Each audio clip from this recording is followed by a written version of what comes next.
Arianet Muric, portieri i Sassuolos, ka dhënë një intervistë për kanalet zyrtare të klubit ku foli për mbërritjen e tij në Emilia-Romagna në prononcimin e tij gardiani shqiptar i Kosovës ndër të tjera u shpreh. Bëra një bisedë shumë të mirë me Grosson, më telefonoi dhe folëm pak. Isha shumë entuziast të vija këtu dhe të punonim së bashku në këtë projekt. Italia më pëlqen, është një eksperiencë e re për mua të vi në Serie A, pastaj është dhe afër shtëpisë sime. Pse Sassuolo? E njihja klubin sepse shoku im i fëmijërisë Bajrami luante këtu dhe trajneri im te Kosova kishte qenë këtu. Ai më tha se do të ishte fantastike nëse do të vija dhe unë i besova, e njihja prej vitesh. Qendrat stërvitore janë shumë të bukura, nuk e prisja. Më pëlqen shumë dhe energjia e njerëzve është diçka pozitive.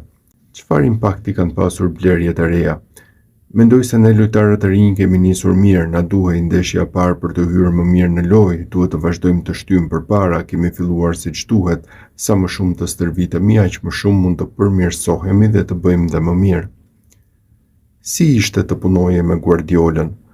Mund të them vetëm gjëra pozitive për të, është një trajner me shumë cilësi, u jep shumë mundësi të rinjve, i motivon. Shkova në Huazim Tenak Breda për të luajtur, ishte klub partneri i Cityt, pastaj Bravo u dëmtua dhe më rikthyen. Ishte një eksperiencë mirë, luajta një ndeshje dhe lash përshtypje të mirë te trajneri i portierëve, kështu që më pas ai më mori me vete te Burnley.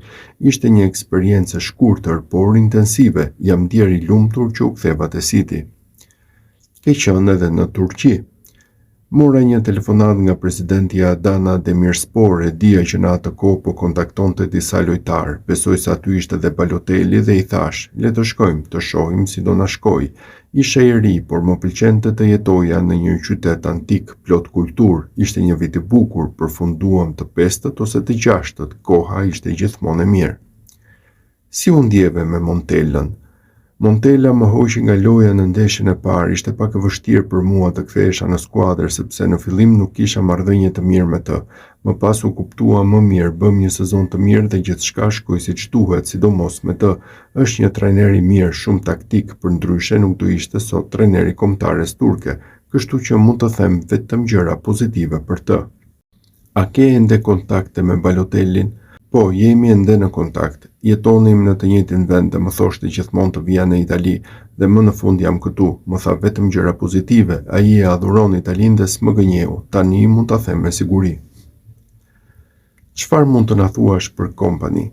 Kam luajtur me të, ishim miq. Kur shkoi te Anderlecht, shkova dhe unë me të. Pastaj më tha se po shkonte te Burnley dhe shkova sërish me të. Kisha oferta të tjera, por ndoqja atë. Arritëm rekorde dhe u ngjitëm në Premier League. Si lojtar ishte gjithmonë shumë serioz dhe strikt, analizon çdo sulmues. Si trajner është i jashtëzakonshëm, punon nga ora 7 deri në 10 të darkës. Është fantastik. Çfarë stili loje preferon? Mund t'i përshtatem gjithçkaje. Kam luajtur në shumë klube, disa donin topa të gjatë, të tjerët lojën me këmbë. Ndihem mirë kudo. Çfarë pret nga ky vit? Shpresoj që ky kalim te Sassuolo të më jap energji të re. Ndihem sikur kam rilindur, sikur mund të nis gjithçka nga fillimi. Të pëlqen të përballesh me penalltit? Sigurisht që nuk i pëlqej penalltit, edhe pse janë një mundësi për të pritur. Nëse nuk e pret, atëherë nuk të pëlqejnë.